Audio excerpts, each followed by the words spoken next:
राजस्थान के एक छोटे से गांव में एक महात्मा गए, सत्संग हुआ। एक सत्संगी नित्य आते थे। एक दिन उन्होंने प्रार्थना की कि महाराज यहाँ से और ज्यादा इंटीरियर में हमारा छोटा सा गांव है, माँ आ नहीं सकती, उनको दर्शन देने चलो। महात्मा ने कहा ठीक चलते हैं। एक दिन गए, उस व्यक्ति ने माँ से कहा कि माँ महात्मा आए, प्रणाम कर। तो बुढ़िया श्रद्धालु तो थी, लेकिन अपने टूटी फूटी मारवाड़ी बोली में बोली, गुरुजी थारे खुर छू। अब एक तो गुरुजी को गोरूजी कह रही थी और चरणों को खुर। महात्मा को बड़ा अटपटा लगा। अभी तो रोज चरण कमल सुनते थे, अब चरण भी कहती तो ठीक, पांव भी कहती तो ठीक, खुर। खुर तो पशुओं के होते हैं। तो महात्मा उसे प्रेम से समझाने लगे, माता जी ऐसे बोलती हो महात्माओं से, नरक जाओगी नरक।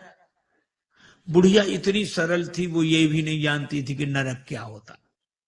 उसको लगा कि महात्मा आशीर्वाद दे रहे हैं, तो हाथ जोड़ के कहने लगी, महाराज हमारा कहां भाग्य जो नरक जाए, नरक तो आप जैसे महापुरुषों को मिले हैं प्रभु। महात्मा खिलखिला के हंसने लगे।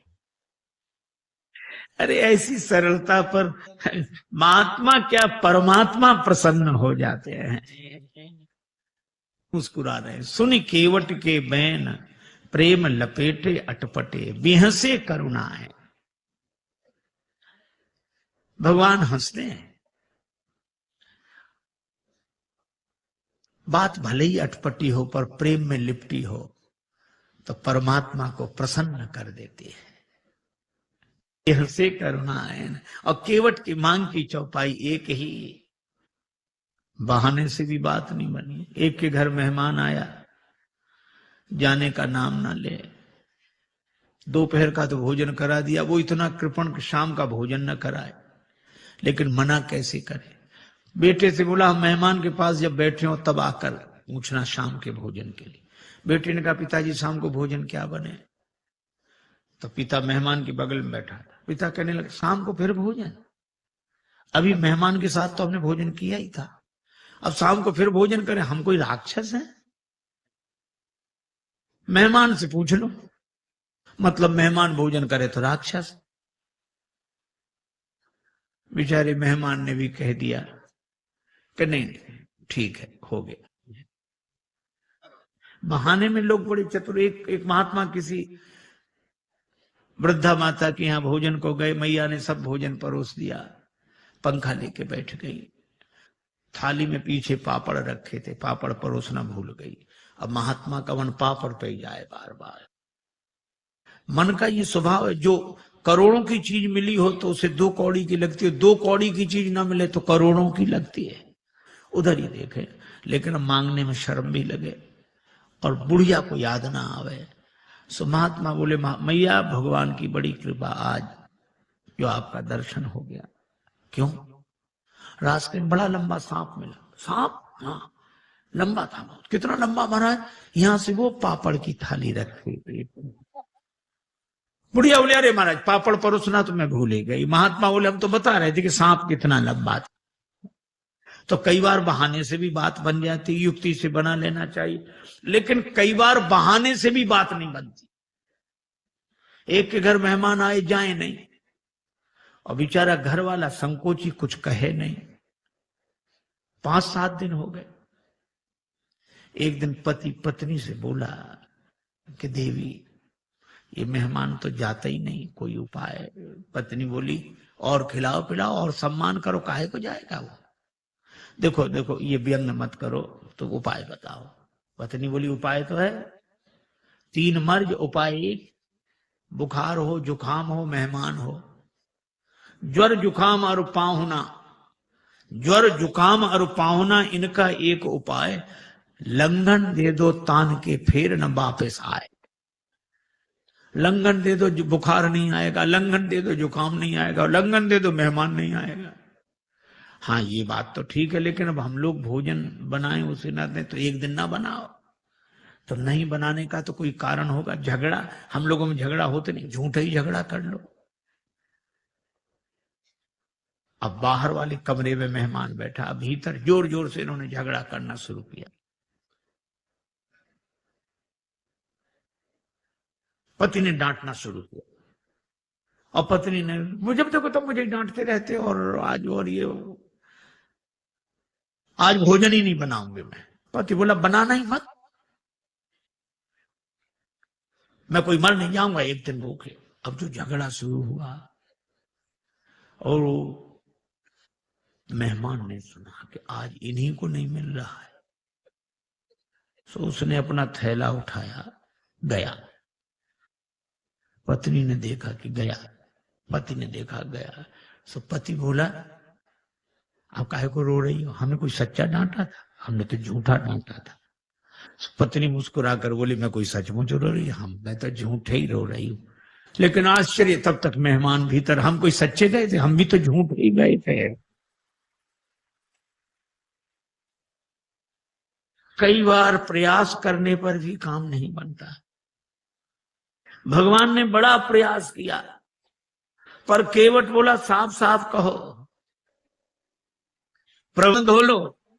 प्रेम पराधीन प्रभु की यह अभय वाणी सुनकर केवट गया, कठौते में जल भर लाया। आहा, उस दृश्य को आप देखें। कठौता एक और रख दिया, बाई हथेली आगे बढ़ाई, श्री राघवेंद्र का दायां चरण रखा, और कठौते से जल छोड़ दिया, लगा धोने। मन में तो, पद पखारी जल पान करी, आप सहित परिवार, पितर पार करी, प्रभु पुण्य मुदित गए लई पार। पितरों को पहले पार किया। ये देखो प्रसंग कितना सुंदर संकेत करता है। श्रद्धा से एक शब्द बना है, श्राद्ध।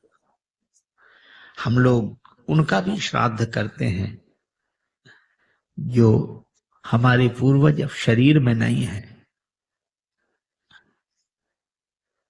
पर एक व्यक्ति मरा, उसके दो बेटे, मां बहुत कहेगा कुछ करो, बेटे कहते हम इस सब में विश्वास नहीं रखते, क्या फायदा, इससे क्या फायदा।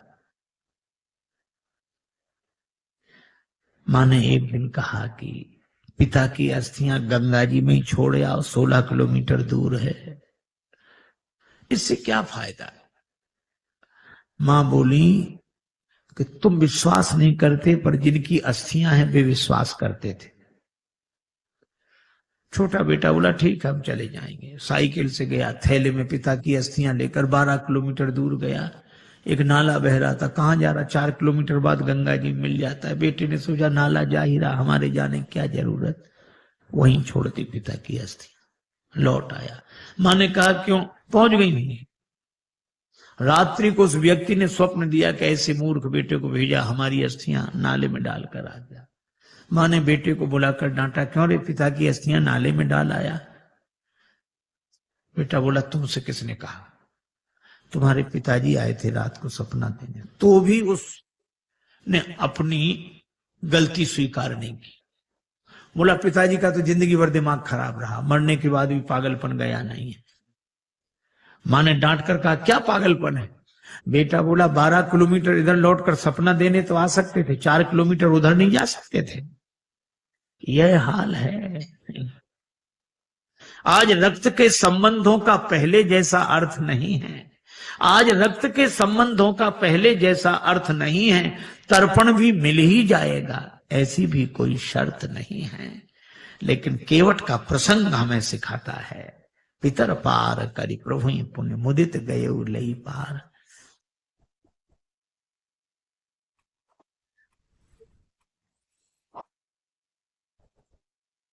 जो स्वाभाविक होता है वो ऐसे अवसर पर निकल पड़ता है। एक आदमी किसी गांव में गया, वो गांव वालों से पूछता, क्यों भैया ये गांव रामपुरा है। तो गांव के लोग, बुंदेलखंड की घटना, ये रामपुरा है। तो गांव वाले कहें हाओ। अब वो समझे नहीं कि हाओ है कि रामपुरा। फिर दूसरे से पूछा, भैया रामपुरा हाओ। तीसरे से पूछा, रामपुरा हाओ। अब सब कहें हाओ। एक आदमी पढ़ा लिखा दिखा, उसने कहा कि भाई साहब ये गांव रामपुरा है? उसने कहा जी हाँ। हाँ, अब समझ में आया, यहां सब लोग हाउ हाउ करते थे, आपने जी हाँ कहा। तो वो बोला कि जो बिना पढ़े लिखे लोग हैं वे हाउ हाउ करते हैं, और जो पढ़े लिखे हैं वे जी हाँ ऐसे बोलते हैं। अच्छा, तो आप तो पढ़े लिखे होंगे? तो बोला हाउ। अब जो स्वाभाविक था सो निकल गया।